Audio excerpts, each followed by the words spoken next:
Bonjour à toutes et à tous. J'ai le plaisir de vous présenter la 26e édition de l'Observatoire mondial des marchés de l'énergie, le WIMO. Et cette présentation, on va la faire à trois voix avec Florent Andrion et Philippe Bier. Alors nous avons titré ce WIMO sur le fait qu'on n'était pas sur la trajectoire des accords de Paris pour limiter l'augmentation de la température terrestre et surtout sur que faut-il faire. Vous allez voir ici les travaux que nous avons menés et vous voyez qu'on a 4 grands chapitres. Un sur la politique, la géopolitique et les tensions géopolitiques mondiales et leurs conséquences sur le marché de l'énergie, les technologies propres et leur développement. Ensuite, que faut-il faire pour se mettre vers la trajectoire des accords de Paris? Et puis la conclusion et la recommandation. Aujourd'hui, on va se focaliser sur le progrès des technologies vertes. Par contre, il y a des épisodes sur la géopolitique, comment se mettre sur les trajectoires des accords de Paris et les conclusions et recommandations. Personnellement, je vous recommande de regarder les autres épisodes qui sont tout aussi passionnants que celui-ci. Alors, les technologies propres et leur progrès. Nous allons aborder un certain nombre de technologies. Alors, bien sûr, les renouvelables intermittents qui se sont beaucoup développés, donc le solaire et l'éolien. Nous ne parlons pas d'hydroélectricité, qui est un renouvelable non intermittent et extrêmement valable, notamment sur la stabilité du réseau électrique, parce qu'il n'y a peut-être pas de développement très spectaculaire sur ce sujet. Le nucléaire, on voit qu'il y a une renaissance du nucléaire et une renaissance des projets nucléaires. Les intermittents, les renouvelables intermittents posent problème au réseau et ceci accentue les besoins de stockage et notamment les besoins de développement de batteries stationnaires, donc ce sera un point. Nous nous posons la question sur l'atteinte des objectifs nationaux et européens, par exemple sur l'hydrogène, pour conclure qu'on n'y est quand même pas. Les réseaux, c'est un point important. L'augmentation du taux de pénétration des renouvelables dans la production d'électricité a un impact très important sur la stabilité des réseaux et il faut absolument arriver à trouver des moyens de stabiliser et d'arriver à équilibrer l'offre et la demande sur les réseaux. Pour la première fois cette année, nous allons traiter 2 sujets qui sont liés à la chaleur verte ou la chaleur responsable. Parce qu'une grosse partie, 40% ou 50% des besoins énergétiques sont en chaleur. Donc passer par l'électricité pour revenir sur la chaleur pose problème sur les réseaux. Donc on parle de géothermie et de bioénergie. Et enfin, on va parler, comme toutes les années, du développement du CCUS, Carbon Capture, Utilization and Storage. Alors, concernant le solaire et l'éolien, on est clairement en 2023 dans une année record. On est passé de 340 gigawatts connectés au réseau en 2022 à 462 gigawatts en 2023, plus 36%. Le parc global a augmenté de 14%. Les 3/4, c'est du solaire, 347 gigawatts, et l'éolien compte pour 114 gigawatts. Alors on voit que la Chine compte pour plus de la moitié, qu'en Chine, et l'éolien plus 105%, et le solaire, plus 152%, ont fait un bond très significatif, là où le bond est moins important en Europe ou aux États-Unis, et notamment avec une décroissance de l'éolien dans ces 2 régions, mais globalement une très forte croissance qui ne demande qu'à se poursuivre. Alors, concernant les investissements, 15% d'augmentation des investissements, et on est juste en dessous des 400 milliards de dollars par an d'investissement sur le solaire et l'éolien, en forte croissance donc par rapport à 2022, en croissance aussi par rapport à 2021, et c'est une année record. Alors cet investissement est largement lié, vous le voyez, c'est des barres orange, à tout ce qui va être solaire. Sur l'éolien, néanmoins, il y a de l'espoir et notamment des investissements significatifs et des décisions sur l'éolien offshore qui augmentent 2022 et 2023 de façon significative. Alors, en effet, Philippe, malgré cet essor du renouvelable, un certain nombre de questions se posent aujourd'hui quant à la profitabilité des actifs renouvelables. Le développement du renouvelable rend aujourd'hui la situation plus compliquée pour les développeurs parce qu'il faut trouver des terrains disponibles dans de bonnes conditions. Quelque part, finalement, les premières zones les plus faciles ont été couvertes, donc il y a aussi plus de concurrence, plus de compétitivité, et puis il y a aussi une baisse dans un certain nombre d'États des tarifs de soutien, la fin des rachats de soutien, et donc ces mécanismes disparaissant, les actifs renouvelables doivent maintenant être connectés au réseau et se battre sur des prix de marché comme tous les autres actifs. Donc ça rend la compétitivité de ces actifs plus compliquée. Et quand on la compare, et c'est le graphique que vous voyez sur cette planche, à celle des actifs carbonés, notamment aux compagnies pétrolières, eh bien, il y a un écart très significatif de rentabilité. Donc les opérateurs aujourd'hui sont très soucieux de réduire leurs coûts opérationnels et leurs coûts d'investissement tout au long du cycle de vie des actifs pour être plus efficaces, plus compétitifs et aussi faire des meilleurs arbitrages. Et donc pour ça, il y a un certain nombre de stratégies qu'ils mettent en œuvre, qui vont de programmes de réduction des coûts tout au long du cycle de vie du renouvelable, par une massification par exemple des dépenses d'ingénierie, par une massification aussi des achats d'équipements, mais aussi par des programmes d'excellence opérationnelle sur l'exploitation, l'opération et la maintenance de ces actifs renouvelables. Et puis là aussi le levier du digital pour aller optimiser aussi bien le positionnement des éoliennes que faire des anticipations de maintenance là où c'est possible. Et puis l'autre levier, c'est évidemment celui de trouver des ressources, des revenus alternatifs et notamment de la diversification. Et on voit coupler à l'essor du renouvelable un essor aussi du stockage aussi pour contrer les prix négatifs qui sont générés par le fait qu'il y a de plus en plus d'actifs renouvelables qui sont parfois en surproduction par rapport à la demande. Alors, si l'on regarde la production d'énergie, le fossile représente encore aujourd'hui plus de 80% de cette production et le renouvelable, pour sa part, représente dans la production d'électricité aujourd'hui près de 30%, avec notamment l'hydraulique qui pèse, lui, pour près de 15%. Donc le solaire et l'éolien arrivent maintenant à peu près à l'équilibre, et avec l'hydraulique. Mais là aussi, le fossile représente aujourd'hui plus de 60% de la production d'électricité, et le nucléaire encore un petit peu moins de 10%. Donc progression significative, mais encore insuffisante pour éliminer complètement le fossile. Quand on compare les énergies, ce qui est un exercice que l'on fait dans beaucoup de rapports, et cette année, on a souhaité, nous, apporter un éclairage un petit peu différent et évoquer notamment les problématiques d'unité de mesure. On compare souvent les énergies en parlant d'énergie primaire et sans forcément évoquer l'énergie finale, celle qui est consommée pour les usages. Et c'est parfois un petit peu défavorable à l'énergie renouvelable, puisque, comme vous pouvez le voir sur cette planche, pour produire l'équivalent de 22 TWh d'énergie finale sous forme d'électricité ou d'hydrogène, là on n'a pas forcément le même mix d'énergie, fonction d'un usage, d'une production d'énergie à base de fossiles ou de renouvelables, parce qu'on n'a pas les mêmes techniques de production, et notamment on n'a pas besoin de passer par des phases de transformation comme c'est le cas avec le fossile. Et donc ça c'est défavorable aux comparaisons pour l'électrification de l'économie par le biais du renouvelable. Voilà, donc maintenant je vais enchaîner sur le développement d'une autre énergie bas carbone qui est le nucléaire, l'électricité nucléaire. Cela a été reconnu depuis très longtemps par l'ensemble des pays du globe, sauf la zone Europe, qui enfin l'année dernière a reconnu que le nucléaire était, ce qui est le cas de la réalité physique, une énergie bas carbone. Alors, dans le nucléaire, je vais essayer de regarder trois choses. Les réacteurs existants, ensuite les nouveaux réacteurs, et puis ce qu'on appelle les SMR, Small Modular Reactors. Alors, les réacteurs existants, un point extrêmement important, c'est qu'en 2023 et début 2024, la production nucléaire s'est faite en toute sûreté, avec un très bon niveau de sûreté. Et aujourd'hui, on a 440 réacteurs nucléaires qui produisent à peu près 9% de la production d'électricité mondiale et 25% de la production bas carbone. Ensuite, les nouveaux réacteurs, on les appelle troisième génération. Ce sont des réacteurs avec une sûreté, je dirais, améliorée, notamment en prenant en compte les leçons apprises après l'accident de Fukushima. Alors, les réacteurs de 3e génération se construisent relativement facilement en Chine et les pays sous ancienne URSS, la Russie et les pays autour.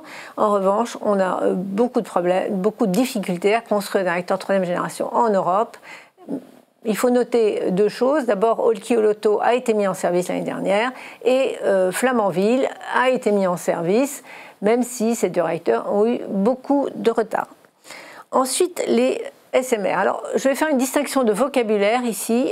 Je vais appeler SMR les petits réacteurs sur la technologie existante, c'est-à-dire c'est une technologie avec de l'eau sous pression ou de l'eau bouillante comme ralentisseur de neutrons. Et ensuite, on parlera des AMR qui sont aussi des petits réacteurs, mais avec d'autres technologies, disons, peut-être plus innovantes. Aujourd'hui, on a 2 SMR en opération, 4 en construction. L'avantage des SMR, c'est qu'ils sont petits, plus faciles à construire, probablement moins de risques financiers, donc probablement plus faciles à financer, et souvent ils ont une sûreté passive, ce qui est un point très important. La question qu'on peut se poser autour des SMR, c'est en fait le coût. Le coût est probablement plus important que ce qu'on pense. On a vu les déboires de l'acteur américain NuScale qui a arrêté, enfin ses clients ont arrêté le projet parce que les coûts avaient beaucoup augmenté. Donc il faut pouvoir amortir en quelque sorte les études sur ces SMR sur des séries plus importantes, c'est-à-dire construire ces réacteurs dans plusieurs pays. Et ça veut dire que les autorités de sûreté de ces pays doivent se mettre d'accord sur les normes de sûreté pour que ceci soit possible. Il y a 80 différents designs de SMR et on peut dire que aussi il y a beaucoup de start-up dans ce domaine, ce qui est très positif puisque ça va amener beaucoup d'innovation. Alors maintenant, est-ce que le nucléaire va permettre d'apporter, je dirais, sa contribution à l'atteinte des accords de Paris sur la limitation de température du globe à 1,5 degré en 2050 ? Alors, pour cela, et vous voyez le graphique, il faudrait que la production nucléaire atteigne la ligne pointillée horizontale. Comment y arriver ? Vous voyez que si on continue les politiques actuelles, on ne va pas y arriver. Les réacteurs existants sont en jaune, les réacteurs, les small modular reactors sont en bleu, les réacteurs existants sont en bleu foncé.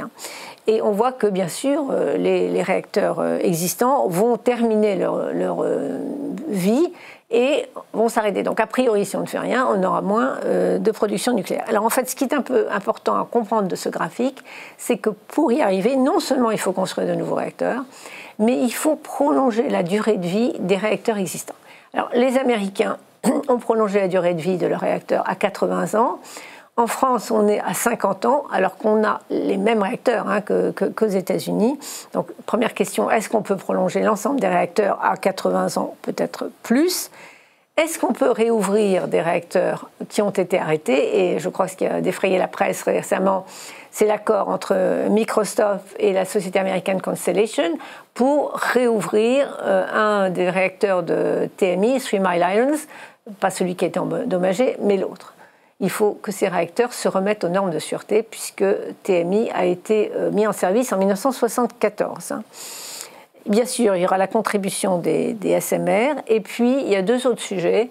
Il faut que la supply chain, la chaîne d'approvisionnement, suive et que les industriels qui fournissent ces très gros équipements soient associés pleinement à ce développement. Et n'oublions pas qu'il faut aussi les compétences humaines et à la fois les compétences de management, mais les compétences sur le terrain. Et vous savez, par exemple, qu'en Europe, on manque cruellement de soudeurs. Donc voilà, donc il y a beaucoup d'ingrédients pour que ce nucléaire contribue à l'atteinte des objectifs de Paris. C'est faisable, mais il faut commencer rapidement. Alors maintenant, la question que beaucoup se posent, c'est, compte tenu de ce développement du nucléaire, est-ce qu'on aura assez d'uranium ?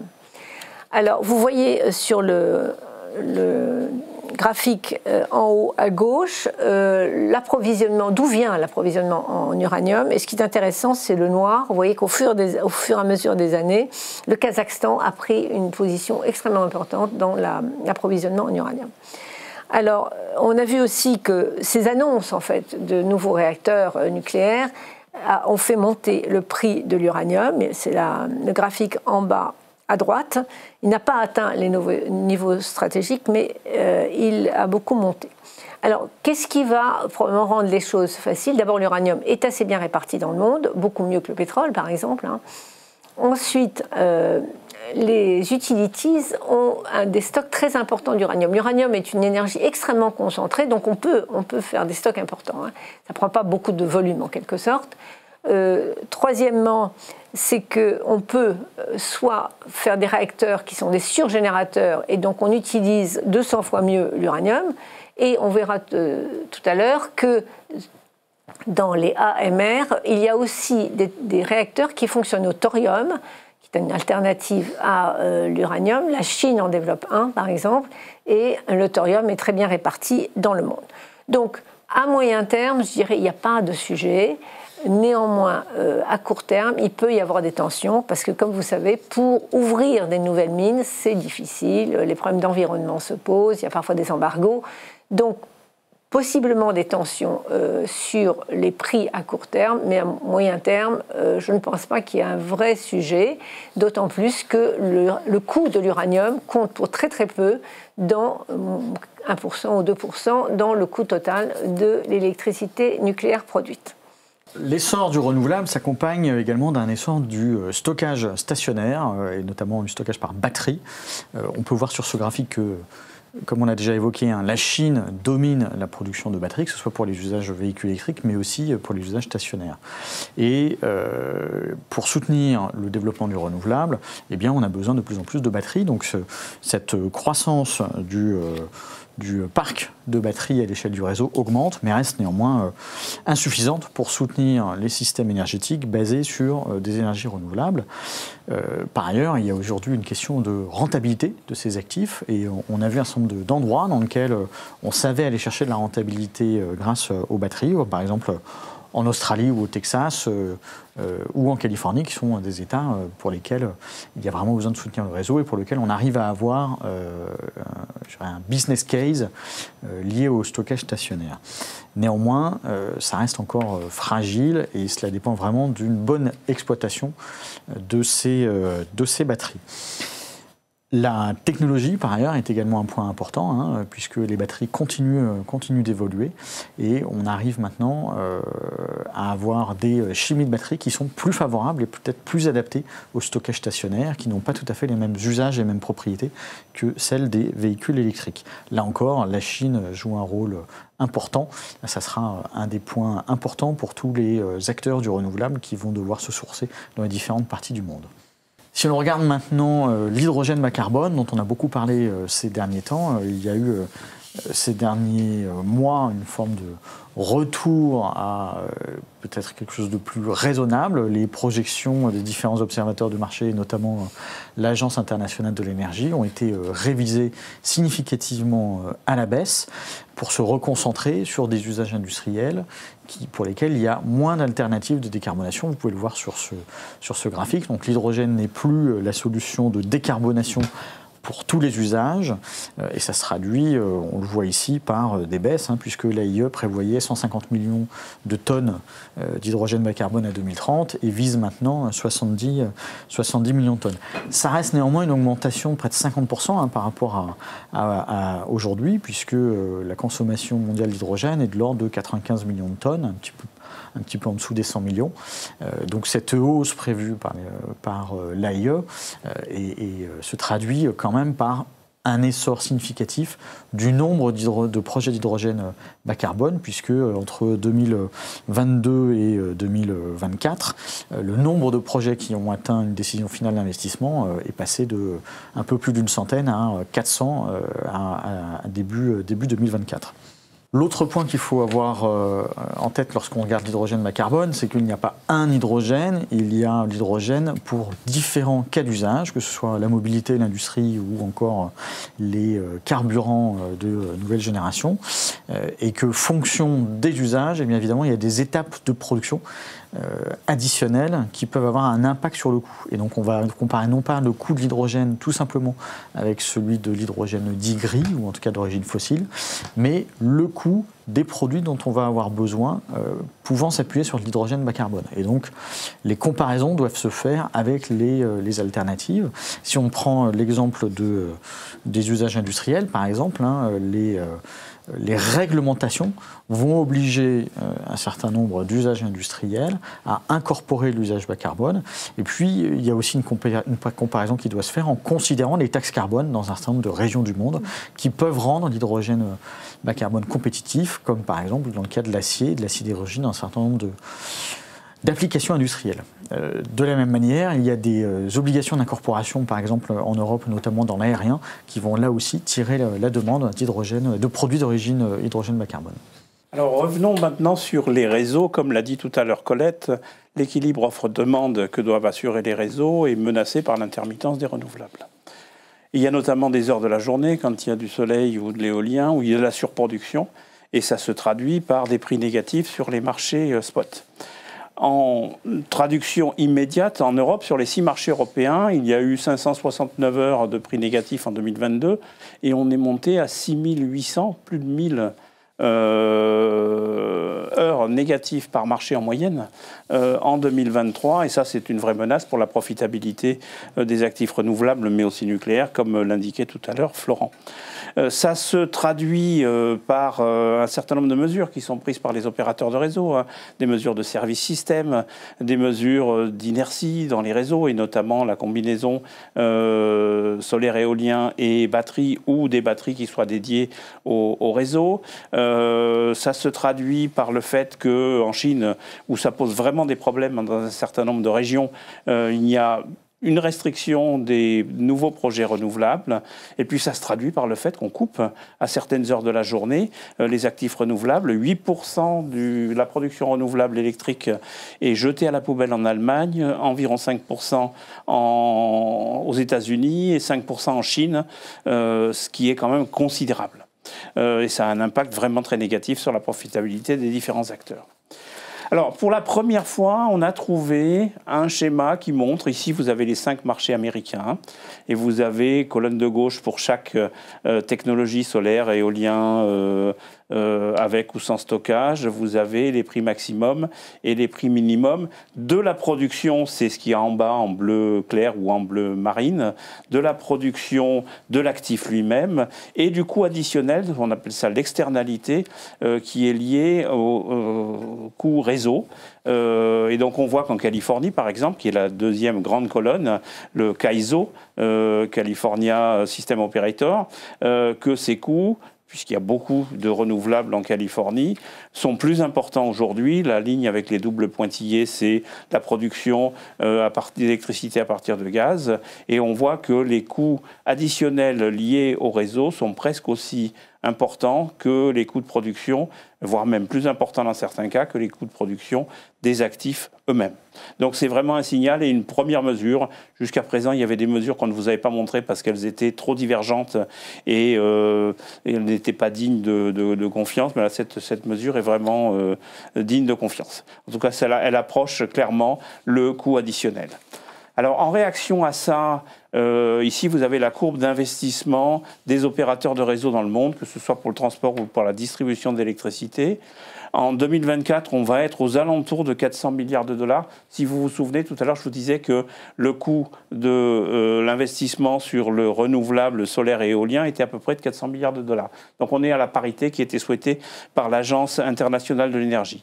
Alors tout ça, c'est tiré par 2 grandes géographies, principalement. C'est tiré, ou 3 même, par les États-Unis avec l'Infrastructure Bill et l'Inflation Reduction Act, qui, en 2023, ont représenté environ 100 milliards de dollars d'investissement sur les réseaux, la Chine 80, l'Europe 60, ce qui est une croissance significative. Et l'Europe, on est plutôt sur une trajectoire où on va être assez rapidement à 100 milliards de dollars par an d'investissement sur les réseaux. C'est la très bonne nouvelle. Il y a une réaction des marchés et des investissements qui se tournent maintenant vers le réseau et c'est complètement nécessaire, même si 80% de cet investissement est encore dans les économies développées et la Chine.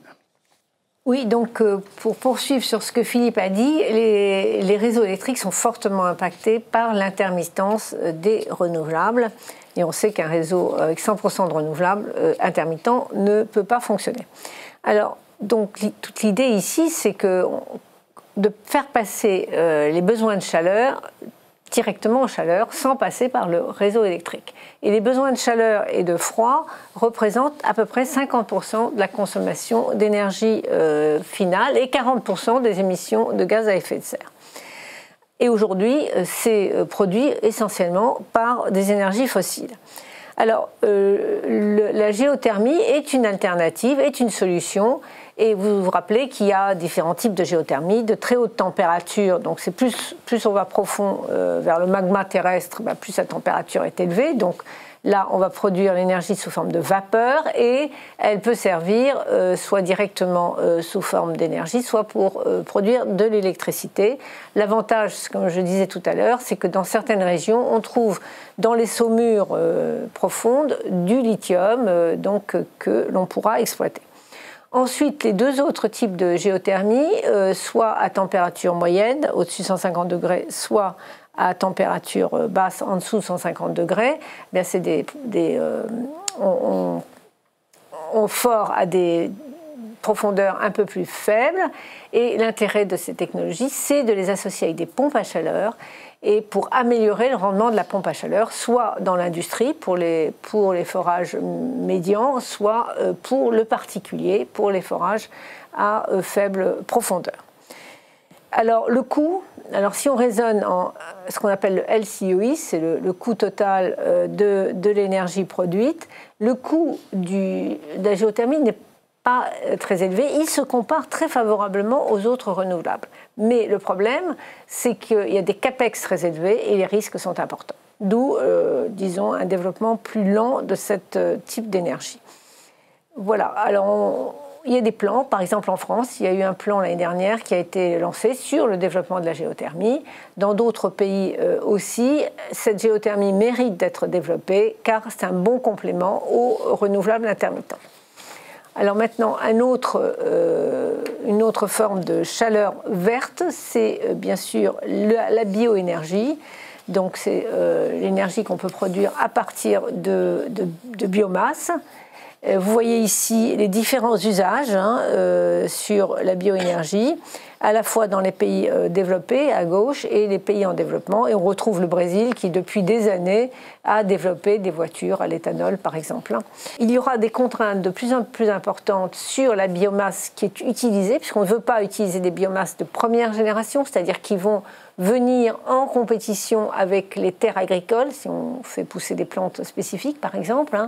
Et je pense qu'il faut continuer à développer cette énergie, sachant qu'il y aura probablement une limitation sur son volume. Néanmoins, aujourd'hui, la biomasse représente 55% des énergies renouvelables dans le monde. Évidemment, on voit bien que c'est vrai dans les pays en développement où on utilise le bois ou d'autres choses pour simplement se chauffer. Alors, concernant le Carbon Capture, Utilization and Storage que Colette introduisait tout à l'heure, on ne va pas assez vite, clairement, il faut accélérer. On a regardé les principales régions, donc il y a 15 actifs. Alors un actif, c'est quoi? C'est la capture, le transport, le stockage et éventuellement la réutilisation dans la chaîne de valeur. Il y a 15 actifs qui sont en service aux États-Unis, principalement dans le golfe du Mexique, 121 projets qui capturent 22 millions de tonnes de CO2 par an, et ce qui représente 0,4% des émissions américaines. C'est pas assez. En Chine, on a environ 50 projets en construction et 50 en opération, mais seulement 4 millions de tonnes et c'est négligeable. En Europe, on ne trouve même pas le nombre de projets. Donc c'est un signal qu'il faut regarder, même si l'Europe, qui produit 4 millions de tonnes de capture aujourd'hui de CO2, a un objectif pas forcément très réaliste selon nous, de 100 millions de tonnes à 2030. Le nombre de projets qui sont annoncés pourrait multiplier par 12 entre 2022 et 2030 le carbon capture, utilisation and storage, mais on est en retard. On est en retard pourquoi? Parce qu'on n'a pas de réservoir disponible et prêt à accueillir le CO2 qui aura été capturé et transporté. On a des problèmes de passage de frontières de ce CO2. Il faut construire des infrastructures qui sont importantes. C'est des gros dispositifs industriels. Le business model n'est pas là, même s'il y a des progrès qui sont faits, par exemple en UK, avec les Contract for Difference, ou aux États-Unis avec des tax credits qui viennent en accompagnement de l'infrastructure Inflation Reduction Act. Pardon. Les taxes carbone ne sont pas suffisantes, il n'y a pas assez de marché carbone, on ne couvre aujourd'hui que 4% probablement de l'énergie en termes de marché carbone. À signaler cependant qu'au Japon et en Chine, toutes les nouvelles centrales à gaz notamment, qui sont construites, capturent directement le carbone. Alors, concernant maintenant la flexibilité, on parlait tout à l'heure de l'équilibre offre-demande, c'est très important. Le développement de l'électricité, comme dans le mix, on est à peu près aujourd'hui, l'électricité couvre 23% des besoins en énergie globalement. Alors ce développement, on ne le voit pas encore en Europe, c'est un des articles que vous retrouverez dans le rapport, mais dans d'autres pays, il y a une vraie tension sur la demande en électricité.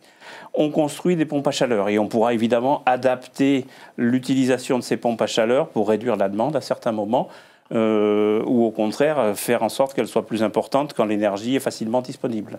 Les batteries, à la fois les batteries stationnaires dont on parlait tout à l'heure, mais aussi les batteries domestiques qui sont installées dans les résidences ou dans les buildings. Tout ce qui va être la climatisation, avec l'élévation des températures, il y a des pompes à chaleur et des climatiseurs qui seront installés dans les bâtiments résidentiels, dans les bureaux. Et là, pareil, on est capable d'adapter la température de ces climatiseurs à certains moments quand il faut réduire la demande en énergie. Sur les data centers, on le verra tout à l'heure, les data centers consomment aujourd'hui à peu près 2% de l'énergie qui est utilisée, et ça devrait grandir jusqu'à 3-4% aux environs de 2030. Les data centers ont une consommation qui est beaucoup plus stable le jour et la nuit, et donc c'est un petit peu plus difficile d'adapter la consommation électrique à travers la modulation de la demande des data centers. Alors, ce qui est un point important à mentionner, c'est qu'il faut progressivement aller dans un monde à économie circulaire, c'est-à-dire où on va recycler un certain nombre de matériaux. Si nous ne faisions pas ça, eh bien, en 2050, il faudrait les ressources en matériaux, en métaux, on a parlé de terres rares, en d'autres types de matériaux. Il faudrait 3 planètes, les ressources de 3 planètes pour satisfaire aux besoins de développement des différents équipements renouvelables dont on a parlé. Donc le recyclage est un point extrêmement important. Je dirais que sur ce sujet, l'Europe est en pointe. Sur les batteries, elle a instauré un passeport digital pour les batteries qui permet de suivre en fait la vie de la batterie et donc aussi sa fin de vie et son recyclage. Et en 2026, les batteries, disons les matériaux issus du recyclage des batteries devraient dépasser les matériaux originaux issus des mines dans la production de batteries. Par ailleurs, si on revient toujours sur ces métaux rares, le lithium, eh bien, l'Europe a institué une obligation que les batteries devront contenir 6% de lithium recyclé, de nickel recyclé en 2031. Et dans certains États américains, il est interdit de mettre à la décharge les batteries des voitures électriques. Même chose sur le recyclage du lithium, je l'ai dit tout à l'heure, c'est important qu'on recycle le lithium pour éviter justement cette courbe exponentielle que l'on a vue sur la demande en lithium. Les panneaux solaires peuvent être recyclés et aujourd'hui on a déjà des panneaux solaires de 2e génération, donc ça c'est une très bonne chose. On peut recycler dans les éoliennes la fibre de carbone. Et je connais des entreprises qui ont décidé d'en faire leur business model. Et puis, bien sûr, si on étend la durée de vie des réacteurs nucléaires, eh bien, on va diminuer les matériaux neufs nécessaires pour produire de l'électricité nucléaire. Donc, cette économie circulaire est absolument obligatoire si on veut avoir un développement raisonné des différentes technologies propres qu'on a évoquées tout à l'heure. J'en arrive aux conclusions et recommandations de cette partie. Alors, la première recommandation, disons en conclusion, je dirais que sur cette partie, on dirait qu'on ne va pas assez vite. Et aussi, donc pour aller assez vite, il faut qu'un certain nombre d'ingrédients soient là. D'abord, en termes de réglementation, aujourd'hui, on est dans un système sur les renouvelables intermittents de subsidies, d'aides, et qui va s'arrêter progressivement, qui s'est déjà arrêté dans un certain nombre de pays. Et comme Florent l'a dit, il faut trouver des business models qui soient durables, et il faut aussi, bien sûr, que ces énergies, le coût de ces énergies diminue, donc qu'ils aillent vers une meilleure productivité. Il faut aussi arriver à financer les projets nucléaires, les nouveaux projets nucléaires de très grosses centrales. La République tchèque a lancé un appel d'offres sur une nouvelle centrale à Dukovany et a trouvé un mécanisme de financement qui a été accepté par l'Europe. Il faudra aussi trouver des mécanismes de financement des 6 EPR français que l'on va lancer très très prochainement. Sur le CCUS, comme l'a dit Philippe, il faut des business models. Le UK a fait un business model de Cost for Difference. Il y a des aides au titre de l'IRA, Inflation Reduction Act, aux États-Unis pour développer ce type de technologie. Voilà, il faudra améliorer la flexibilité des réseaux électriques, c'est un point extrêmement important. Le développement des renouvelables fait que les réseaux vont être sous tension et qu'il faut arriver à améliorer leur flexibilité, et notamment en utilisant mieux les données qui vont éviter parfois de construire des nouvelles lignes qui sont toujours, dans les pays en tout cas occidentaux, sujets à débat. Et puis sur l'hydrogène, revenir à des objectifs plus réalistes sur l'hydrogène. Il faut tenir compte aussi de la maturité de la technologie, et on voit qu'en Europe et même en Chine, les électrolyseurs ont beaucoup de mal à faire du suivi de charge, ce qui limite leur durée de vie. Donc il faut aussi améliorer la technologie des électrolyseurs et venir certainement à des objectifs réalistes sur l'hydrogène. Sinon, on risque de dépenser des aides de manière non appropriée. Voilà, la deuxième slide de recommandation. Donc, j'en ai quand même pas mal évoqué le fait qu'il faut déployer plus vite les technologies existantes et avec l'aide de l'intelligence artificielle. Il faut du financement public, mais ça va être limité. Et on a dit tout à l'heure que les budgets de défense augmentent, et donc peut-être au détriment des budgets alloués à la transformation énergétique. Il faut associer à ce développement public du développement privé qui soit rentable. Il faut bien sûr une réglementation de long terme appropriée et accélérer tout ce qui est permitting, tout ce qui est processus d'acceptation de l'installation de ces nouvelles installations. Il faut que les consommateurs acceptent d'être plus flexibles dans leur consommation. Et puis, il faut préparer les jeunes à ces nouveaux jobs, parce qu'il y aura des jobs anciens qui vont se terminer, mais il faut que les jeunes soient préparés aux nouveaux emplois dans les énergies renouvelables.